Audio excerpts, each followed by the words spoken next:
Just like, share and subscribe.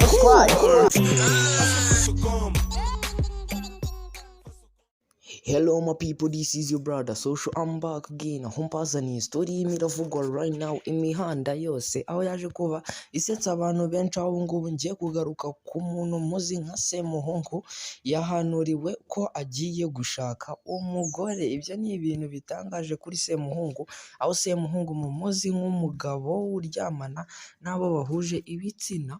Semuhungu Eric ukunze kuvugisha benshi ku mbuga nkoranyambaga yagaragaje amaze iminsi mu masengesho ndetse yatunguwe no guhanurirwa ko agiye gukora ubukwe akibaruka umwana. Semuhungu ubusanzwe ubarizwa mu muryango w'ababana bahuje ibitsina n'abafite ibindi byiyumvo ku mibonano mpuzabitsina bitandukanye nko kubana nk'umugabo n'umugore.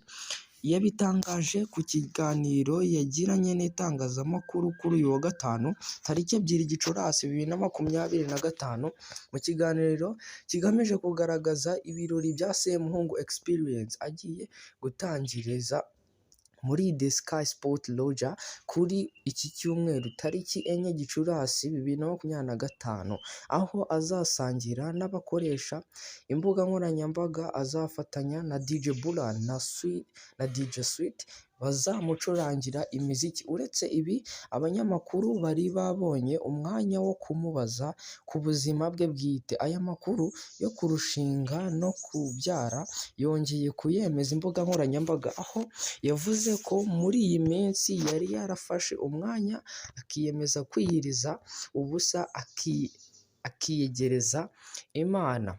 Amaze iminsi mu masengesho ndetse yatunguwe no guhanurirwa ko agiye gukora ubukwe akibaruka umwana. Semuhungu ubusanzwe ubarizwa mu muryango w'ababana bahuje ibitsina. Uwo nguwo akaba ari Semuhungu yaje kuba agira ati yamanuriye ngo nzashaka umugore ndusha imyaka 5 kandi ngo nzakora ubukwe vuba aha ndetse tuzibaruka. N'amasengesho twakoraga buri wa gatatu w'icyumweru yamaze icyumweru n'igice. Hari n'andi tugiye kwinjiramo ariko ntabwo nzajyamo kuko nzaba ndi mu kazi.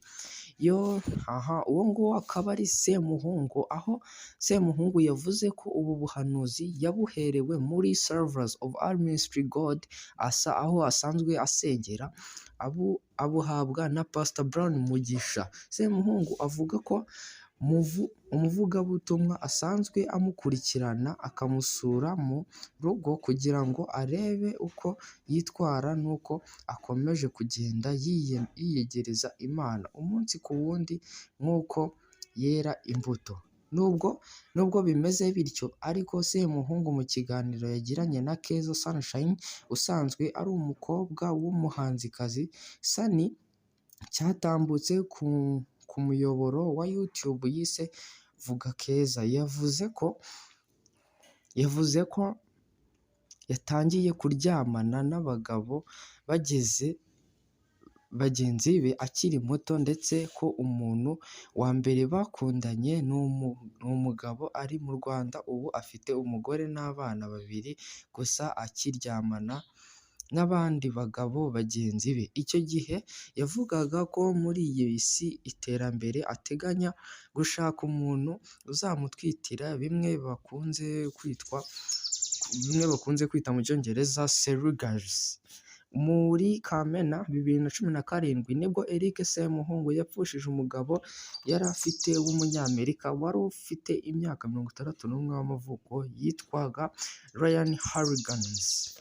Uwo nguwo akaba ari Semuhungu twavugagaho ma people waje kuba ashimisha abantu benshi ku mbuga nkoranyambaga, akavuga ibyo byose aho bamuhanuriye ko agiye gukora ubukwe akaza no kwibaruka umwana. Uwo nguwo yari Semuhungu. Rero ma people, thank you very much for watching this. This is your brother Social.